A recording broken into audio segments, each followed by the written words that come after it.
Já viu vários vídeos tentando entender como é que uma bendita de uma linguagem de programação funciona e ficou frustrado por não entender? Bom, eu não sei o seu nível de conhecimento, mas nesse vídeo a gente vai abordar 3 níveis de conhecimento para entender como é que a mágica funciona por baixo dos panos.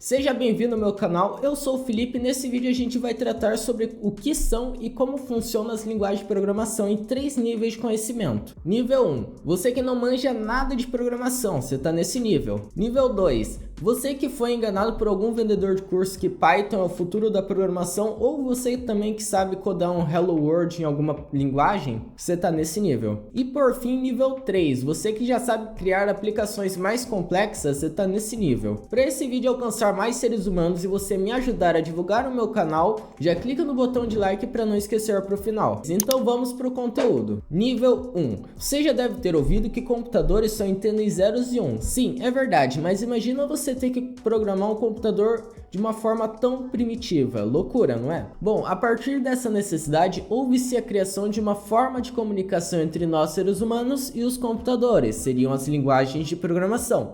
Mas não entenda errado, não existe apenas uma linguagem de programação, existem muitas, cada uma atende a sua demanda. Mas no todo, todas têm um objetivo em comum, passar instruções pro computador. Desde um clique de mouse até você clicando no botão de like, que eu sei que você já fez, já é considerado uma instrução. Mas por quê?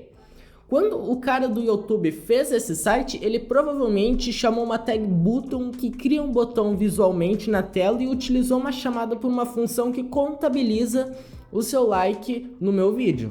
Tudo isso que ocorreu foi um algoritmo que o programador passou de instrução pro computador. Nível 2. Agora as coisas começam a ficar mais divertidas. Se você conseguiu compreender totalmente o nível 1, então você pode passar para o nível 2. Aqui aprofundando, nós vamos tratar das línguas que existem e como que o computador consegue ser ultra mega bilíngue falando 1 bilhão de línguas diferentes. Ele vai precisar treinar a fluência dessas línguas? Cara, não, porque na verdade o computador não entende diretamente uma linguagem. A gente sempre vai precisar de um intérprete que vai pegar o nosso código e vai transformar ele em código de máquina. Então agora a gente vai ver como que essa transformação do nosso código pro código de máquina funciona. Então a gente vai ter duas opções, linguagens interpretadas e linguagens compiladas. Como que funciona o processo de compilação?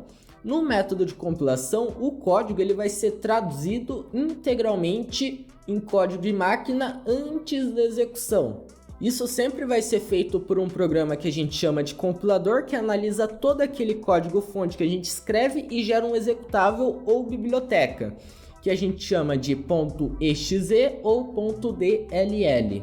Já linguagens interpretadas, eu não vou ver a necessidade de gerar esse executável. Eu vou traduzir durante a execução do código, linha por linha, em código de máquina. Exemplos de linguagens interpretadas são Python, onde o arquivo .py vai ser diretamente lido pelo interpretador linha por linha e traduzido para código de máquina.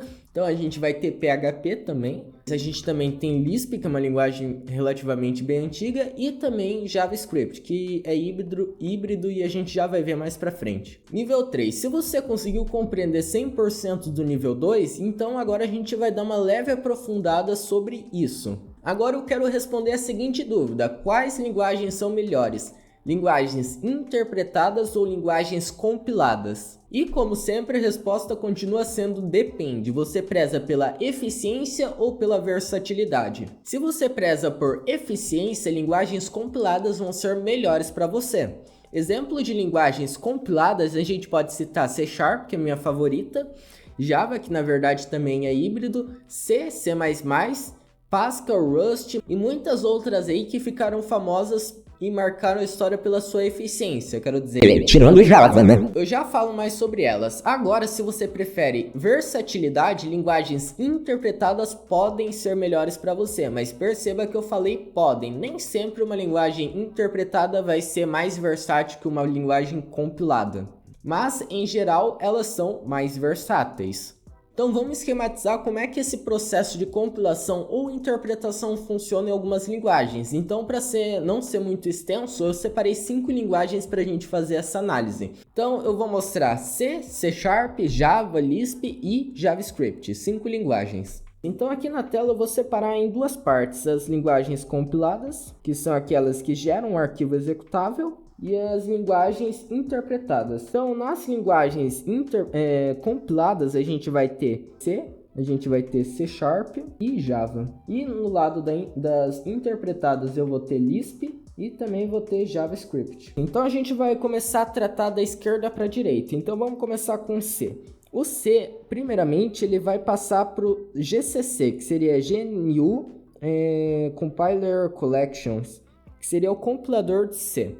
Então, aqui ele vai gerar o código de máquina, então aqui ele passa por uma compilação. Então, aqui ele vai gerar o machine code. Eu vou colocar aqui em abreviado, só para facilitar.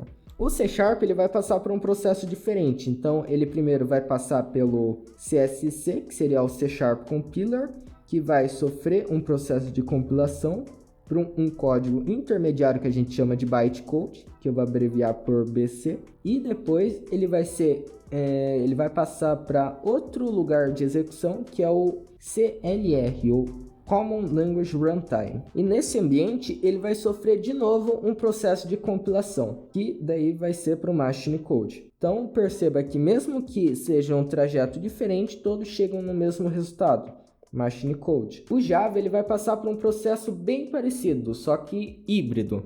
Então ele vai inicialmente passar pelo JavaC ou Javac, Java Compiler, que vai sofrer um processo de compilação e vai tornar um bytecode, um código intermediário. Esse bytecode ele vai passar pelo JVM e ao invés dele ser compilado, ele vai ser interpretado pela JVM, ou Java Virtual Machine. Seria a máquina virtual de execução do Java. Então aqui ele vai ser interpretado para código de máquina. Com o Lisp vai acontecer algo muito parecido com o C, só que ao contrário. Então o Lisp ele vai passar pelo Lisp Interpreter e vai ser interpretado para o código de máquina, ou machine code. Já o JS acontece uma coisa um pouquinho diferente. Como é que vai ser? Primeiramente, ele vai passar por um processo de compilação. Então, ele vai mandar para o V8, que seria o motor do Google. Também a gente vai ter outros motores para o Firefox e outros. Então, ele vai passar para o V8 e ele vai sofrer um processo de compilação. Ele vai sofrer esse processo de compilação e vai ser gerado um bytecode. Depois disso, ele vai passar de novo para o V8 e vai ser interpretado para código de máquina pelo navegador. Então é basicamente assim que funciona o processo de compilação dessas linguagens. Eu só trouxe elas para simplificar a forma que você vai entender. Se ficou alguma dúvida ou eu cometi algum erro, é só me falar aqui nos comentários. Eu fico muito feliz em poder te ajudar. Se inscreva no meu canal. Falou!